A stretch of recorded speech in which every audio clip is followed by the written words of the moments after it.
আপনি বুঝতে পারবেন না, তার মানে তো আপনি জানছেন যে এরকমই লাগছে আমার মধ্যম শক্তি, কিন্তু না। দাড়িওয়ালা লোকের মুখে শুনিয়েন গল্প একটা, বসেন যারা বড় বড় দাড়ি রেখেছে ওর মুখে গল্প শুনে তারপরে আপনি কইবেন যে কি করেছি, জিন্দগিটা আমার বেকার হয়ে গেছে। যারা দাড়ি বুড়াইছে তাও চলছে, ওর জিন্দগি বেকার আছে।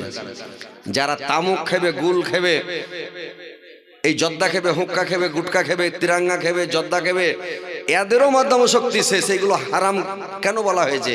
আল্লাহ নবী যেটা নিষেধ করে দিয়েছেন ওটা থেকে বেঁচে থাকতে হবে ভাই। তাহলে এই কথাগুলো মেনে নেন। নমাজটা 5 ওয়াক্ত পড়েন, আগে নমাজ পড়েন, তারপরে অন্য অন্য আমলগুলো একটা একটা করে ধাপে ধাপে ধাপে ধাপে আমলগুলো করতে থাকবেন ইনশাআল্লাহ আপনি কামিয়াবি হয়ে যাবেন, জান্নাতবাসী হয়ে যাবেন। আল্লাহ রাসূল বলেছেন, তোমরা দুটা জিনিস থেকে বেঁচে থাকিও, আমি তোমাদের জান্নাতের জামিন হয়ে গেলাম। কি দুটা জিনিস? 1 নম্বর, মুখের হেফাজত করো, গুজব করিও না, মানুষের শেকায়ত বদনাম করিও না, ফাউস কথা মুখ দিয়ে বলবেন না, খারাপ কথা ফাউস কথা বেশি বলবেন না মুখ দিয়ে, আর লোকের গুজব গিল্লা করবেন না। একটা হলো মুখের হেফাজত, আর দ্বিতীয় নম্বর হলো জেনা করবেন না, জেনাতে লিপ্ত হবেন না, লজ্জা স্থানের হেফাজত করবেন, জেনাতে লিপ্ত হবেন না। তাইলে আপনি জান্নাতে যাবেন। আল্লাহ রাসূল বলেছেন তার জামিন হয়ে গেলাম আমি, এই দুটা জিনিসের হেফাজত করবেন, জান্নাতে যাবেন। তো যাক আলহামদুলিল্লাহ, ধাপে ধাপে একটা একটা করে এই হাদিসগুলো মানবেন আর কাজ করবেন, মানবেন কাজ করবেন, আপনি দিনদার, পরিষ্কার, ইমানদার হয়ে যাবেন। আপনাকে আর কোনো কাজে ভালো লাগবে না, দুনিয়াদারি ভালো লাগবে না, আপনি তখন আল্লাহওয়ালা হয়ে যাবেন। খালি সুবহানাল্লাহ, আলহামদুলিল্লাহ, আল্লাহু আকবার। আল্লাহর কাছে 4টা তাসবিহ সবচাইতে পছন্দনীয়, সবচাইতে উত্তম তাসবিহ হলো 4টা। একটা হচ্ছে সুবহানাল্লাহ, একটা আলহামদুলিল্লাহ, একটা লা ইলাহা ইল্লাল্লাহ, একটা হচ্ছে আল্লাহু আকবার। এই 4টা তাসবিহ আল্লাহর কাছে অত্যন্ত প্রিয়, আল্লাহ খুবই ভালোবাসেন। এই 4টা তাসবিহ আপনারা পড়তে হবে। আর লা ইলাহা ইল্লাল্লাহ যে পড়বেন, তো ওই ফের গিয়াসউদ্দিন তাহেরির মতন করে ও আ করে পড়লে হবে না, অন করে পড়লে ফের হবে না, বুঝতে পারলেন? মনে মনে পড়েন, লোককে শুনিয়ে পড়লে হবে না। ইল্লাল্লাহ ইল্লাল্লাহ ইল্লাল্লাহ ইল্লাল্লাহ এরকম করে তাসবিহ পড়লে ফের কাজ হবে না ভাই, ওটা তো অহংকার ঢুকে যাবে নাকি। আপনি তাসবিহ পড়বেন, কাঠির তসবিতে তসবি গণা নিষেধ ভাই, গণবেন না, ওটা অহংকার, লোককে দেখা। হ্যাঁ, ওই তসবি গনছে গনছে ফাঁক পেলে মুরগি চুরি করে পালিয়ে যাবে, বুঝতে পারছেন? লোকে তসবি গনেন, কিয়ামতের দিন লোকে সাক্ষী দেবে, কি মানে না? এটা একদম সহি হাদিস, এটা দলিল আছে। আপনি আঙ্গুলে তসবি গনেন, হ্যাঁ, আর লুকিয়া গনেন, ঠাইরা গনেন, লোককে জানতে দেবে না। আর যদি ইল্লাল্লাহ ইল্লাল্লাহ ইল্লাল্লাহ, তো পাবলিক এসা মুলবির ঘাড়ে চড়ে লিছে, বাংলাদেশে দেখতে পান না? হ্যাঁ, চড়ে না? এগুলা কথা বলাও ঝামেলা, না তো ফের ঝামেলা হবে। তো যাক আলহামদুলিল্লাহ, মানে জোরে তাসবিহ জিকির করবেন না ভাই, আস্তে আস্তে তাসবিহ জিকির করবেন, আল্লাহকে ডাকেন, ধাপে ধাপে কাজ করেন। এবার বক্তব্যের দিকে আমি আসছি, শুনেন। আল্লাহ পাক আল্লাহর রাসূলকে ডাকলেন। কোথায় ডাকলেন? নিজের কাছে ডাকলেন। যে আল্লাহর নবীকে ডাকলেন, নিয়ে গেলেন। কোথায় নিয়ে গেলেন? আল্লাহ কোরআনের মধ্যে বলছেন, বিসমিল্লাহির রহমানির রহিম, সুবহানাল্লাযী আসরা বিআবদিহি লাইলাম মিনাল মাসজিদিল হারাম ইলাল মাসজিদিল আকসা ইলাল মাসজিদিল আকসা আল্লাযী বারাকনা হাওলাহু লিনুরিয়াহু মিন আয়াতিনা ইন্নাহু হুয়াস সামিউল বাসীর। আল্লাহ পাক বলছেন, পবিত্র মহিমাময় যিনি সত্তা, তিনি তার বান্দাকে রাত্রিবেলা নিয়ে গেলেন মসজিদুল হারাম থেকে মসজিদুল আকসা পর্যন্ত। আর আল্লাহ বললেন, আমি আমার বান্দার চতুর্দিকে বরকত দিলাম এবং আমার নিদর্শনগুলোকে দেখার জন্য আমি তাকে নিয়ে গেলাম, যেন আমি তাকে আমার নিদর্শনগুলো দেখাতে পারি। আল্লাহ পাক তার বান্দাকে, আল্লাহর রাসূলকে ডাকলেন। এইবার জিবরাইল আলাইহিস সালাম আসলেন। আল্লাহর রাসূল ছিলেন উম্মে হানির বাড়িতে, রাত্রিবেলা ছিলেন রে ভাই, শুয়েছিলেন। জিবরাইল আলাইহিস সালাম আল্লাহর নবীর কাছে আসলেন, আল্লাহর নবীকে বিছনা থেকে উঠিয়ে নিলেন, আর বিছনা থেকে উঠিয়ে তাকে নিয়ে চলে গেলেন কাবা শরীফের কাছে। কাবার কাছে যখন রেখে দিলেন, আল্লাহর নবী ছিলেন অর্ধেক জাগ্রত এবং অর্ধেক ঘুমন্ত অবস্থাতে, কাকনি নামিয়েছিলেন। আল্লাহ নবী শুয়ে পড়লেন। আল্লাহর নবীর আঙুল ধরে টানলেন জিবরাইল আলাইহিস সালাম। আল্লাহর নবী ধড়ফড় করে উঠে বসলেন। দেখছে একটু দূরে একটা জন্তু মানে একটা মানে বানা আছে, একটা বর্রাক বানা আছে রে ভাই। ওই বর্রাকটা দেখতে পেলাম যে বর্রাকটা বাঁধাছে আর বর্রাকটা খালি লাফালাফি করছে, খুব কোদা ভানা করছে। তো বর্রাকটা কেমন ভাই, যে বর্রাকটা মুখটা মানুষের মুখের মতো, লেজটা ঘোড়ার লেজের মতো, পায়ের খুরগুলো বলদের পায়ের মতো, আর বডিটা একবারে ঘোড়ার মতো। আর এমন হয়ে আছে রে ভাই, এত দ্রুত এত বেগে ছুটে ঘোড়া, যে ঘোড়াটা যত দূরে নজর পড়বে অত দূরে যায় ওর পা পড়বে, একবারে রাইফেলের গুলির মতো আনসারটা ছুটবে রে ভাই। এত মানে আপনার চোখ ধরা যাবে না জাহাজের থেকে বেশি। জাহাজ কত বেগে চলে, জাহাজ তো দেখতে পাওয়া যায় চড়ছে ভোঁ করে, ওই সামনে জাহাজ আর এর সামনে আওয়াজ, আর ও ইয়ার থেকে গতি উড়ে গেল, মানে দেখতে উড়ে গেছে, আপনি দেখতে পাবেন না এত গতি। তো ওই বর্রাকটা নিয়ে এসছে, দেখছে বর্রাক খালি লাফালাফি করছে। আল্লাহর নবী শুয়ে আছেন, জিবরাইল আলাইহিস সালাম বর্রাকটার পিঠে হাত রেখে বললেন, রে বর্রাক, আজকে তোমার পিঠে কে সওয়ার হবে তুমি জানো? তুমি লাফালাফি করছো। বললে কে সওয়ার হবে? বললে আজকে তোমার পিঠে যে সওয়ার হবে সেটা হচ্ছে বিশ্বের নবী, আল্লাহর পেয়ারা হাবিব, আল্লাহর পেয়ারা দোস্ত তোমার পিঠে সওয়ার হবে। আল্লাহ পাক বলেছেন কে? মানে বলেছে ইব্রাহিমকে খলিলুল্লাহ আমার বন্ধু, ইসমাইল জবিহুল্লাহ ওটাও আমার বন্ধু, মুসা কালিমুল্লাহ ওটাও আমার বন্ধু, ঈসা রুহুল্লাহ এটা আমার বন্ধু। আল্লাহর নবীকে বলছেন এটা হচ্ছে আমার প্যারা হাবিব, আমার একবারে দিলের টুকরা দোস্ত, আমার একবারে প্রিয় বন্ধু। মানুষের প্রিয় বন্ধু থাকে না যে ভাই, ওর পেটে কোনো কথা থাকবে না, বন্ধুর পেটে থাকে, আর বন্ধুর পেটের কথা ওর পেটে থাকে, এরকম নাই? আছে কি না? এরকম একটা পৃথিবীতে বন্ধু থাকে, পাড়ায় লোকের একটা বন্ধু থাকে, আছে কি না?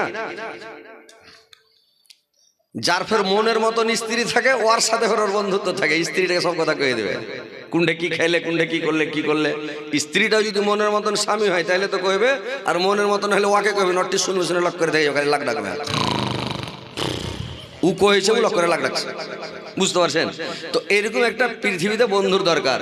এবার জিবরাইল আলাইহিস সালাম যেমন বলল এটা আল্লাহর প্যারা হাবিব। এইবারে বর্রাক লজ্জিত হয়ে গেল, বর্রাক একবারে চুপচাপ হয়ে গেল, একবারে এমন জড়সড় হয়ে গেল, শর্মিন্দা হয়ে গেল। এবার আল্লাহর নবীকে ওখানে করলেন কি, বর্রাকের উপরে সওয়ার করে দিয়ে চড়িয়ে দিয়ে বললেন এবার চলেন আল্লাহর নবী। আল্লাহর রাসূল মসজিদ আরাম থেকে মসজিদ আকসার দিকে যখন রওনা হয়ে গেল, যাচ্ছেন, রাস্তার মধ্যে একটা লোককে দেখছেন, রাস্তার ডান দিকে একটা লোক দাঁড়িয়ে আছে। আল্লাহর নবীকে বলছেন ইয়া রাসূলুল্লাহ, আপনি একটু দাঁড়ান, আমার একটা কথা শুনে যান। জিবরাইল বললেন আপনি আগে বাড়ুন, চলুন। আবার যেতে যেতে কিছু দূর পরে দেখছি বাম দিকে একটা লোক। আল্লাহর নবীকে বলছি ইয়া রাসূলুল্লাহ, আপনি আমার একটা কথা শুনে যান, আমার একটা কথা শুনেন। জিবরাইল আলাইহিস সালাম বললেন আপনি আগে বাড়ুন, আপনি চলুন। তারপরে আবার একটা লোককে দেখলেন, লোকটাও বলছে যে একটু আপনি দাঁড়ান, একটা কথা আমার শুনেন। জিবরাইল বললেন চলুন। এবার যেতে যেতে আল্লাহর নবীকে জিবরাইল বললেন ফার্স্টে যে লোকটা আপনাকে বলেছিল সেই লোকটা কে জানেন? এই লোকটা হচ্ছে ইহুদি। যদি ওয়ার্ডটাকে সাড়া দিতেন তাহলে আপনার উম্মতি ইহুদি হয়ে যেত, ওই জন্য বললাম আগে বাড়ুন। তারপরে বাম দিকে যে লোকটা ডাক দিল সেটা হলো খ্রিস্টান। যদি ওর ডাকে সাড়া দিতেন তাহলে আপনার উম্মতি খ্রিস্টান হয়ে যেত, ওই জন্য বললাম আপনি আগে বাড়ুন। তারপরে আর একটা মহিলাকে, একটা জাইফি বুড়িকে দেখছে রাস্তার পাশে দাঁড়িয়ে আছে। বুড়িটা বলছে নবী গো আপনি একটু দাঁড়ান, আমার একটা কথা শুনে যান। আল্লাহর নবীকে জিবরাইল বললেন আপনি চলুন। জিবরাইল বললেন বুড়িটাকে এটা জানেন, এটা হচ্ছে পৃথিবী। যদি ওর কথা, বুড়ির কথা শুনতেন আপনার উম্মতি পৃথিবীর লোভে লালচাতে মেতে যেত, দুনিয়ার ফাসাদে পড়ে যেত। ওই জন্য বললাম আপনি চলুন। এইবার চলে আসলেন, এইবার বললেন নবী গো আপনি এই জায়গায় নামুন, 2 রাকাত নামাজ পড়ুন। আল্লাহর নবী নামলেন, 2 রাকাত নামাজ পড়লেন, বললেন আবার চলুন, যেতে লাগলেন। জিবরাইল বললেন আপনি কোন জায়গাতে নামাজ পড়লেন জানেন? যে আল্লাহর নবী বললেন জিবরাইলকে আল্লাহ ভালো জানেন, আমি জানি না, বলুন তো কোথায় নামাজ পড়লাম। জিবরাইল বললেন এটা হচ্ছে, এর নাম হচ্ছে ইয়াসরিব, মদিনা মুনাওয়ারা, এর পুরাতন নাম ইয়াসরিব। যেদিন আপনার উম্মতি আপনাকে তাড়বে, যেদিন আপনাকে আপনার উপর জুলুম অত্যাচার শুরু করবে, আপনাকে হিজরত করে এই মদিনা মুনাওয়ারা আপনাকে হিজরত করে আসতে হবে, এটা হচ্ছে এই মদিনা মুনাওয়ারা। এখানে আপনি নামাজ পড়লেন, বললে আপনি চলুন। আবার যেতে যেতে যেতে যেতে তুরে সিনিন, তুর পাড়ে চলে গেলেন রে ভাই। আবার জিবরাইল বললেন এখানে নামুন, আপনি 2 রাকাত নামাজ পড়ুন। আবার নামাজ পড়লেন। জিবরাইল বললেন এবার চলুন, যেতে লাগলেন। জিবরাইল বললেন আপনি কোথায় নামাজ পড়লেন জানেন? বললে আমি নামাজ পড়ল কোথায় আল্লাহ ভালো জানেন, আমি তো জানি না। বললে এটা তুরা সিরিন, মুসা আলাইহিস সালাম আল্লাহর সঙ্গে ডাইরেক্ট কথা বলেছেন, এই জায়গাতে আপনি নামাজ পড়লেন। এবার যেতে যেতে চলে গেল, চলে যায় ভাই বাইতুল মুকাদ্দাস এখানে নয়। এখন এই যে ইউটিউব ফেসবুকে দেখছেন রে ভাই, ইউটিউব ফেসবুক আল্লাহ এমন জিনিস করে দিয়েছে, কারেন্টের মতো সেকেন্ডে কথাবার্তা হচ্ছে নাকি, এমন দুনিয়াটা হয়েছে।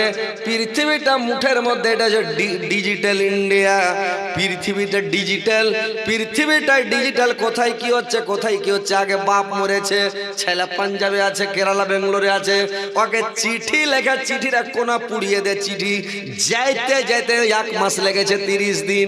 তারপরের বেটা চিঠি পেয়েছে, তারপরে ও চিঠি পড়তে পারে না, অন্য লোককে ঢুঁড়ে 2-4 দিন পরে চিঠিটা পড়ালছে। ও এখান থেকে ওর বেটা চিঠি যদি পাঠালছে, এমার্জেন্সি তো কেউ হলদি মাখিয়ে দিয়েছে, তাড়াতাড়ি চিঠিটা আগে আসবে। আস্তে আস্তে 1 মাস লেগেছে। 1 মাস পরে তখন লিয়েছে চিঠি লিখেছে। আমাদের ওখানে একটা লোক আছে ভাই, চিঠি লিখেছে, তো ওর নাম হলো বাইসাগু।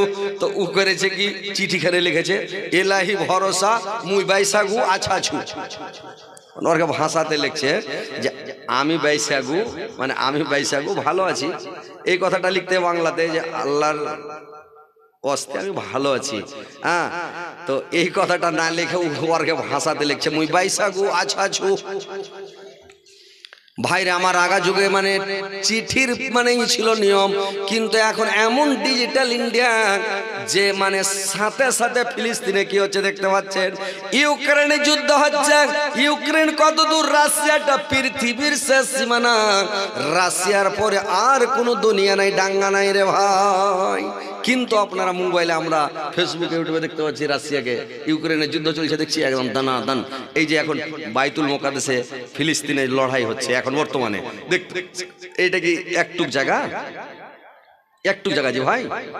এখান থেকে মক্কা যত দূর আমাদের সৌদি আরব, মক্কা থেকে আরো অতখানি বাইতুল মুকাদ্দাস, অনেক দূর। আগের হাজিরে যেত হজ করতে 6 মাস লাগতো, করা যেত। তো এখন যেতে পারা যায় না, যে ইসরায়েলেরা দখল করে লেছে, তো ওই জন্য যেতে পারা যায় না, যাই না। হাজিরা মক্কা থেকে মদিনা থেকে ঘুরে চলে আসছে, তো অনেক দূর। এবার যাচ্ছে, যেতে যেতে অনেক দূরে যাওয়ার পরে বললো আপনি নামুন, এইখানে 2 রাকাত নামাজ পড়ুন। আল্লাহর নবী 2 রাকাত নামাজ পড়লেন। 2 রাকাত নামাজ পড়ার পরে জিবরাইল বললেন আবার চলুন। আবার যেতে লাগলেন। বললে আপনি কোথায় নামাজ পড়লেন? বললে এই জায়গায় নামাজ পড়লেন, এইখানে মারিয়ামের পেট থেকে ঈসা আলাইহিস সালাম ভূমিষ্ঠ হয়েছিলেন, এই খেজুর গাছের তলায় আপনি এই জায়গাটায় নামাজ পড়লেন। এবার চলুন। যেতে যেতে বাইতুল মুকাদ্দাসে গেলেন।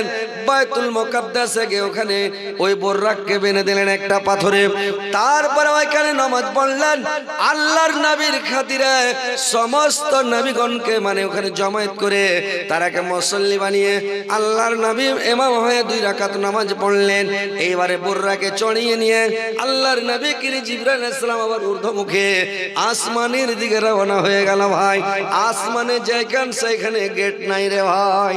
এখানে মনে করবেন আমাদের পশ্চিম বাংলায় ফারাক্কার কাছে নিউ ফারাক্কা, এখানে সিধাই হয়তো গেট আছে, আপনি উঠে যান তো আসমানে। আসমানে চড়ার একটাই গেট আছে পৃথিবীর মধ্যে, সেই গেটটা হলো ফিলিস্তিনে, বাইতুল মুকাদ্দাসে ওখানে গেটটা আছে, আর ওই গেট দিয়ে আপনাকে ঢুকতে হবে, বুঝতে পারছেন? অন্য জায়গায় গেট নাই, মরে গেল ওখান দিয়ে আপনাকে ঢুকবে, জিন্দাতে যদি যান তাও ওখান দিয়ে ঢুকবে, সেই বলে দেবে। তো ওই বাইতুল মুকাদ্দাসে গেটটা আছে ভাই, বুঝতে পারছেন? তো এইবার বাইতুল মুকাদ্দাসে গেট এবারে নিয়ে চলে গেলেন। নিয়ে যাওয়ার পরে গেটম্যানকে জিবরাইল আলাইহিস সালাম বললেন, আওয়াজ দিলেন, এই গেটম্যান সাহেব, এই যে প্রথম আকাশে একটা গেটম্যান আছে, গেটম্যানের নাম হচ্ছে ইসমাইল আলাইহিস সালাম। হযরত ইসমাইল আলাইহিস সালাম করেছে কি ৭০,০০০ সেনা নিয়ে ওখানে বসে আছে। আপনি যা যদি হড়বড় করে ঢুকেন, ধরবে টিটি করে মেরি ফেলে দেবে, বুঝতে পারছেন? কি নিয়ে বসে আছে ওখানে, বসে আছে ৭০,০০০ সেনা নিয়ে ইসমাইল আলাইহিস সালাম ওই গেটে বসে আছে। আর এক একটা সেনা ৭০,০০০ সেনার মালিক। ওরা যদি বাই চান্স থামতে না পারে, আপনাদের এলাকার লোক যদি হুড়িয়া চলে যায়, তো থামতে ওরা না পারলে খালি ফোন করবো, ওখান থেকে চলে আসবে। এক একজনা ৭০,০০০ সেনার মালিক, আর ৭০,০০০ সেনা নিয়ে হযরত ইসমাইল আলাইহিস সালাম, ওখানকার কমান্ডার, গেটের মালিক ইসমাইল আলাইহিস সালাম, ও ওখানে গেটে বসে আছে। জিবরাইল বলল, গেট খোলেন। বললে, কে আপনার সাথে? বলে, আমার সাথে মুহাম্মদ সাল্লাল্লাহু আলাইহি সাল্লাম। বললে, ওর কাছে কি দুধ পাঠানো হয়েছে? বললে, হ্যাঁ। বললে, ঠিক আছে, গেট খুলে দিল, চলে গেলাম। এইবার যখন আসমানের উপরে চলে গেলেন রে ভাই, এইবার দেখেন আল্লাহর কারিশমা, হযরত আদম আলাইহিস সালামের সঙ্গে দেখা। জিবরাইল বললেন, ইনি হচ্ছে আপনার আদি পিতা, ইনার নাম হচ্ছে হযরতে আদম আলাইহিস সালাম, আপনি ইনাকে সালাম করুন। আল্লাহর নবী সালাম করলেন। এইবার আদম আলাইহিস সালাম যখন ডান দিকে তাকালেন, তো ডান দিকে কতগুলো রু দেখতে পেল। দেখে হযরতে আদম আলাইহিস সালাম মানে হাসলেন, খটখট করে হাসলেন। আর যখন বাম দিকে তাকালেন, দেখছে কতগুলা রূহ খালি কিলবিল করছে রে ভাই। বাম দিকে তাকিয়ে হযরত আদম আলাইহিস সালাম কেঁদে ফেললেন। আল্লাহর নবী জিজ্ঞাসা করলেন, জিবরাইল বলুন তো, ডান দিকে তাকালেন তখন হাসলেন, বাম দিকে তাকালেন তখন কাঁদলেন, এর ব্যাপারটা কি, কেন কাঁদলেন? জিবরাইল বললেন, শুনেন নবী গো, ডান দিকে যখন তাকালেন কতগুলো রূহ দেখতে পেল, এরা জান্নাতে, এরা পরেশগার, মুত্তাকি, ইমানদার, এরা মুসলমান মুমিন। এরা যখন দেখলো তখন হাসলো, এটি আমার ছেলে জান্নাতে। বাম দিকে যখন তাকালো, দেখলো এটি ছেলে আমার জাহান্নামী, দোজখী, এটি গুনাহগার, পাপিষ্টি, মুজরিম। তখন বেদিন, মুশরিক, এটি আমার সন্তান সন্ততি, ছেলে পিলে। তখন দেখে কাঁদলে, আমার এতটি ছেলে জাহান্নামে যাবে। এইবার আল্লাহর নবী কিছুটা আগে বাড়লেন। জিবরাইল বললেন, চলুন নবী গো। কিছুটা আগে বাড়লেন ভাই, একটা দৃশ্য দেখতে পেলেন, যে একটা লোককে দেখছেন কি, একটা লোক, একটা ফেরেশতা করেছে কি, একটা লোকের মাথার উপরে বাড়কা বোল্ডার ঝাড়ছে রে ভাই। যেমন মাথার উপরে বোল্ডার ঝাড়ছে, লোকটা গয়লা আটা আটা হয়ে যাচ্ছে, একবারে কুচরি হয়ে, মানে একবারে নিষ্ণাবুদ হয়ে যাচ্ছে। আবার যখন বোল্ডার খানা কুড়াতে যাচ্ছে, আবার লোকটার বডি তৈরি হয়ে যাচ্ছে। আবার পাথর ঝাড়ছে মাথার উপরে, আবার লোকটা শেষ আটা আটা হয়ে গুঁড়া হয়ে যাচ্ছে। আবার পাথর যখন বোল্ডার কুড়াতে গেল, আবার বডি তৈরি হয়ে গেল। লোকটাকে কোনো মানে সময় দেওয়া হয় না, লোকটাকে এভাবে ঠাটে দিয়েছে রে ভাই। লোকটা খালি বাপরে মারি করে চিৎকার করছে, গাংড়াছে, গড়াগড়ি করছে। আল্লাহর নবী জিজ্ঞাসা করলেন, জিবরাইল বলুন তো, এই লোকটা পৃথিবীতে কি পাপ করেছে, কি অন্যায় করেছে, আল্লাহ পাক একে এত বড় সাজা দিয়েছে নবী গো? জিবরাইল বললেন, সুরের নবী গো, এই লোকটা আপনার উম্মতের মধ্যে কার? এই লোকটা পৃথিবীতে করতো কি, নামাজ ভালো করে পড়তো না, আর যদি নামাজ পড়তো লোককে দেখিয়ে নামাজ পড়তো, লোককে দেখিয়ে নামাজ পড়তো। আল্লাহ কোরআনের মধ্যে বলছেন, ফাওয়াইলুল লিল মুসাল্লিন আল্লাযিনা হুম আন সালাতিহিম সাহুন। ফাওয়াইলুল লিল মুসাল্লিন, দুর্ভাগ্য রয়েছে ওই সব নামাজীদের জন্য, ওই সব মুসল্লিদের জন্য দুর্ভাগ্য রয়েছে রয়েছে আল্লাযীনা মান সালাতিম শাহুন, যারা ওয়াক্তের পরোয়া করে না, আল্লাযীনা হুম ইউরাউন, এবং নামাজ পড়লে তারা লোককে দেখিয়া খালি দুঠক্কর মেরে নাই, লোককে দেখিয়া খালি নামাজ পড়ে, আল্লাহর ভয়ে নামাজ পড়ে না, মানুষকে দেখে নামাজ পড়ে। পৃথিবীতে কতগুলো নামাজি আছে ভাই, ভালো করে শুনেলেন। মানুষ আছে 8 নামাজে, একটা আছে খাট নামাজে, একটা আছে 360 নামাজে। নাই ভাই, মুড়ি টুড়ি শুকাবেন একটু করে হিলেবেন না তো, মানে ওই সুষ্টি বা ছেড়ে দেন করে খালি দেখা থাকেন না, বুঝতে পারলেন? একটু মুড়ি টুড়ি শুকাবেন তো ভালো লাগবে, বুঝতে পারলেন? হ্যাঁ করবেন, মুড়ি শুকাবেন। তো দুনিয়াতে এরকম আছে কি না? 8 নামাজি মানে শুক্রবারে নামাজ পড়ে। খাট নামাজি মানে বাপ মা মরলো, 14 গোষ্ঠীর মধ্যে কেউ মরলো, তখন খাট ঘাড়ে করে যে জানাজা পড়ে, এটা খাট নামাজি।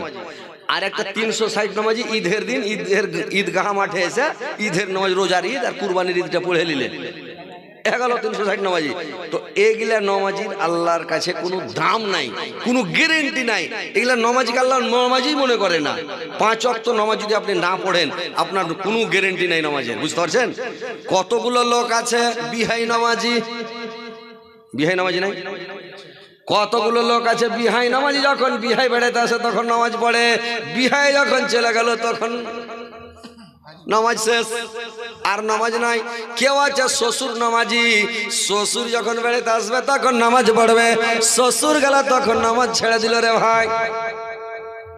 কেউ আছে জামাই নামাজি, জামাই এলো তখন শরম ভরমে নামাজ পড়ছে, জামাই চলে গেল তখন নামাজ ছেড়ে দিল।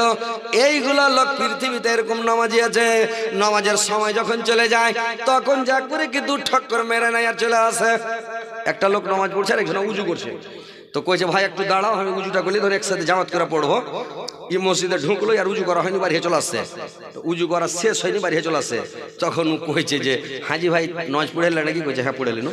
তো কেমন করে তুমি নামাজ পড়লে? আসরের নামাজ 4 রেখাত, তুমি কেমন করে পড়লে যে ভক করে বাড়ি চলে এলে? কইছে যে পড়তে জানো একবার কতক্ষণ লাগবে? 2 ঠক্কর দিনও না হইলো।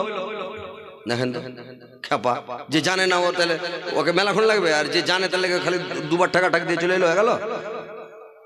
এরকম খেপা নামাজি দুনিয়াতে আছে, এই সব নামাজির কাজ দেবে না। ভালো করে কথাগুলো শুনেন তো। যারা সময়ের পরোয়া করে না, ওয়াক্তের পরোয়া করে না, টাইমের পরোয়া করে না, বেলা যখন মানে একটু লুকলুক করে তারা আসরে নামাজ পড়ে লোককে দেখিয়া। মোনাফেক চিনতে পারবেন কিসে জানেন?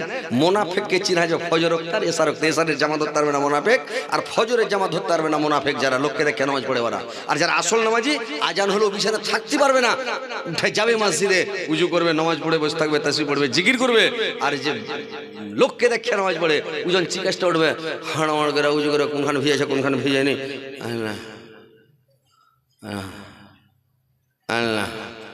ভোগা যাবে না।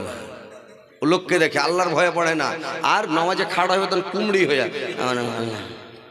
দেখলে আল্লাহর ভয়ে কোঁকড়া খাড়া, হাদিসে আছে কোঁকড়া মোকড়া হইতে হবে না, কুমড়ি হতে হবে না, সিনা ফুলিয়া খাড়া হইতে হবে না, হ্যাঁকড়া খাতে হবে না, লুজ হইয়া খাড়া হইতে হবে না, শটাং হইয়া সোজা হইয়া, আল্লাহ আপনাকে যেমন করে সেইভাবে এই হাতটাকে এরকম করে দেয়া শটাং সুন্দর করে খাড়া হন, আর নামাজ পড়বেন, ভালোভাবে নামাজ পড়েন। কতগুলো লোক আছে যে টুপি না হলে নামাজ পড়বে না, খেপার মাথাতে টুপি নাই, মাঠে নামাজ শুরু করেছে, কি করে টুপি নেই তোর কি করবে? তোর 5 কার তহমনকে উঠে মাথায় দিয়ে নামাজ শুরু করে আল্লাহ। উজন রুকুতে যাইছে তোর পাশা দিকে এত বড় তাম হাড়ি বাড়িয়েছে, তোর হুঁশ নাই কহেন তো। টুপি নাই, তহমনকে পাশা দিকে উঠে মাথায় দিয়ে এলেছে, খ্যাপা না হলে এগুলা কাজ করে। এগুলা লোককে নামাজি কহবে? খ্যাপা কোন থেকে আর কি করে তহমন উঠে মাথায় দিয়ে নামাজ পড়ছে? নামাজ পড়বেন আল্লাহর ভয়ে পড়েন, আল্লাহকে খুশি করার জন্য পড়েন, কুকড়ি হয়ে খাড়ো হেন না, আর ওই কোঁকড়া মোকড়া হেন না, সিনা ফুলিয়ে হ্যাঁকড়া খাড়ো হইতে হবে না। আল্লাহর কাছে খাড়ো সোজা, আল্লাহু আকবার, সিলিন্ডার হয়ে যান আল্লাহর কাছে। আল্লাহ সিলিন্ডার হলককে দেখেছেন? গুন্ডা পান্ডাকে যখন ধরে লাইটা পুলিশে দারোগাতে, তখন হাতিয়ার ফেলে দেয়, সিলিন্ডার হয়ে যায় না? ইউটিউবে দেখেছে একটা বেটি ছেলে ওকে 1 চোট দেয়, একটা বেটা ছেলেকে, মানে যখন ধাক্কা লেগে গেছে তখন 1 চোট দিয়েছে। তখন দেখো अगर ज्यादा मस्तानी करोगे ना तो मेरा हाथ उठ जाएगा, तो लड़की ने उठाओ तो हाथ उठाओ, तो तनु कहे বেডশিট লক্ষ্য চন্দি হয়ে গেছে, এই কি ব্যাপার, বুঝতে পারছেন তো? ওইরকম আল্লাহর সামনে দাঁড়াবেন, সিলিন্ডার হয়ে ভালোভাবে নামাজে দাঁড়ান আর নামাজ পড়েন। আল্লাহ এই সব নামাজের গণ্য করবে। আর ওই মানে মুনাফিকি নামাজ, লোককে দেখিয়ে নামাজ পড়ে আপনার কোনো লাভ হবে না, খালি নামাজটা পড়াবে, উল্টারও আপনার গোনা হবে। ইন্নাল মুনাফিকিনা ইল্লা কালিলান, আল্লাহর নবী বলেছেন যে তোমরা মনে করছো আল্লাহকে ধোঁকা দিছি, আল্লাহকে ধোঁকা দেওয়া নাই, প্রকৃত পক্ষে তোমরা নিজকে নিজেই ধোঁকা দিচ্ছ, তুমি নিজেই ধোঁকায় পড়ছো, আল্লাহকে ধোঁকা দাও না। তো লোক দেখে নামাজ পড়িও না ভাই, অরিজিনালি নামাজ পড়েন, ভালো নামাজি হন, নামাজ পড়েন ভালো করে, 5 ওয়াক্ত সালাত আদায় করেন, ভালো করে সালাত আদায় করেন। আল্লাহর নবী বললেন এবার চলুন। জিবরাইল বললেন নবী গো আপনি আগে বাড়ুন, চলুন। এবার কিছুটা আগে বাড়লেন ভাই, আর একটা দৃশ্য দেখতে পেলেন না ভাই। কি দৃশ্য দেখতে পেলেন?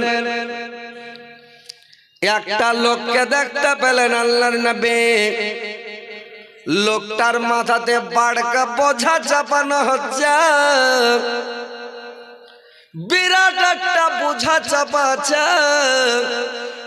ওই বোঝাটা বহন করতে পারে না, ঢুতে পারে না,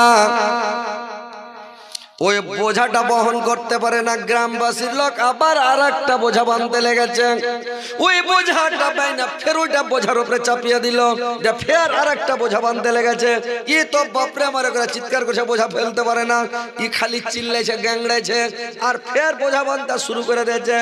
জিবরাইলকে বললেন আল্লাহর নবী, জিবরাইল বলুন তো এই লোকটা পৃথিবীতে এমন কি পাপ করেছে আল্লাহ একে এত বড় সাজা দিয়েছে?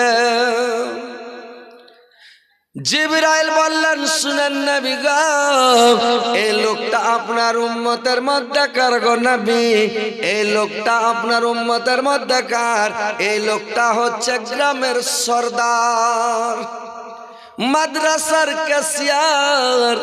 এই লোকটার কাছে টাকা জমা হয় বাইতুল মালের, কুরবানির টাকা, ফিতরার টাকা, 10 টাকা, জালসার টাকা, দানের টাকা, জাকাতের টাকা, ওসুরের টাকা, সব টাকা জমা হয়। এই টাকাটিকে জুত করে করে কি খাইয়া বসে আছে?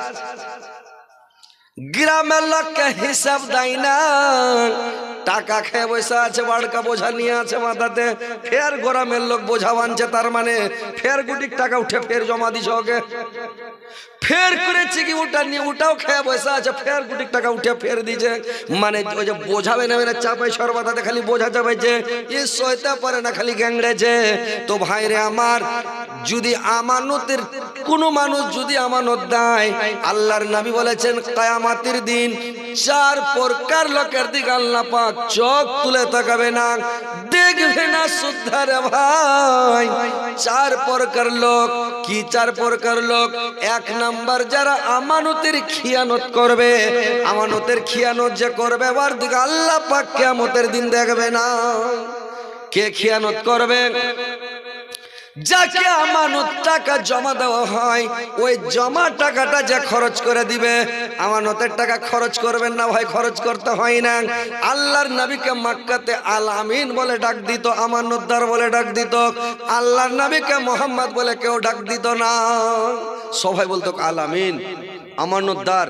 আল্লাহর নবীকে যদি কেউ কোনো জিনিস জমা দিতেন, ডান হাতে নিলে বাম হাতে করতেন না, বাম হাতে নিলে ডান হাতে করতেন না। আল্লাহর নবী কি করতেন জানেন? গিরাটা খুলেও দেখতো না, কি আছে এর মধ্যে, সোনা আছে না চাঁদি আছে, টাকা আছে না পয়সা আছে, কি আছে না আছে, খুলে দেখুন। দিলে আমানত দিল কে জমা, আল্লাহর নবী নিলেন, রেখে দিলেন। যেদিন চাইবে, যে অবস্থায় চাইবে, যখন চাইবে, যেটি চাইবে ওটি ওখান থেকে বের করে এনে দিয়ে দিল। ওরা খুলে দেখছে তো বাপরে উঠি আছে, সুবহানাল্লাহ। তো মক্কাতে সবাই জানলে যে এই ছেলেটা সত্যবাদী, আল আমিন, আমানতদার বলে ওকে ডাকতো। সবাই জানে আমানতদার, সবাই ভালোবাসতো আল্লাহর নবীকে। আল্লাহর নবী কোনোদিন খিয়ানত করতো না ভাই, খিয়ানত করতে হয় না, বুঝতে পারলেন? 2 নাম্বার, ওই লোকটার উপরে আল্লাহ কিয়ামতের দিন চোখ তুলে তাকাবে না, আর যদিও তাকায় রহমতের নজরে তাকাবে না। কোনটা লোক ভাই? আল্লাহর রাসূল আর একটু আগে বেড়ে দেখছেন যে একটা লোককে দেখছেন কি, যে লোকটা মানে 4 হাত পাকে টনটনা করে জিঞ্জির দিয়া জাহান্নামে বাঁধা আছে, আর লোকটাকে মানে লোকটা মুখের ভরা জাহান্নামের তলাতে পড়ে আছে, আর খুব তেজ আগুন জ্বলছে। লোকটা খুব উঠার চেষ্টা করছে, উঠে দাঁড়াবো, যখন একটুকু উঠছে উঠে শটাং হতে পারে না, মুখের ভরে হড়মড় করে পড়ে যাচ্ছে, মুখ ঠোঁট কেটে টেটে ছেড়ে বেড়া হয়ে যাচ্ছে, লোকটা খালি পড়ে গ্যাংড়েছে। আল্লাহর নবী বললেন, জিবরাইল এই লোকটা ফের কি পাপ করেছে আল্লাহ একে এত বড় সাজা দিয়েছে? জিবরাইল বললেন, শুনেন নবী গো, এই লোকটা আপনার উম্মতের মধ্যে কার গোনাবে? এই লোকটা পৃথিবীতে যখন গ্রামে বিচার হতো, সালিশ হতো, ঘুষ খেত, টাকা খেয়ে নিত, বিচারকে না জায়েজকে নাজায়েজ করত, নাজায়েজকে জায়েজ করত, দোষীকে নির্দোষ করত, নির্দোষকে দোষী করত, ঘুষ খায় বিচারটাকে টলমলিয়া নিয়ে বেড়াইতো। এই লোকটা বিচারটাকে টলমলিয়া নিয়ে বেড়াতো, এই কারণে আল্লাহ পাক একে সাজা দিয়েছে। তো যারা বিচারে ঘুষ খেয়ে বিচার করে ওই লোকটার দিকে আল্লাহ কিয়ামতের দিন চোখ তুলে তাকাবে না রে ভাই। বুঝতে পারছেন আমার কথাগুলো? বুঝতে পারছেন ভাই? না বুঝতে পারেন না? না অসুবিধা হয়েছে আপনার? অসুবিধা হয় না তো? কথাগুলো ভালো লাগছে কি লাগে না? হ্যাঁ?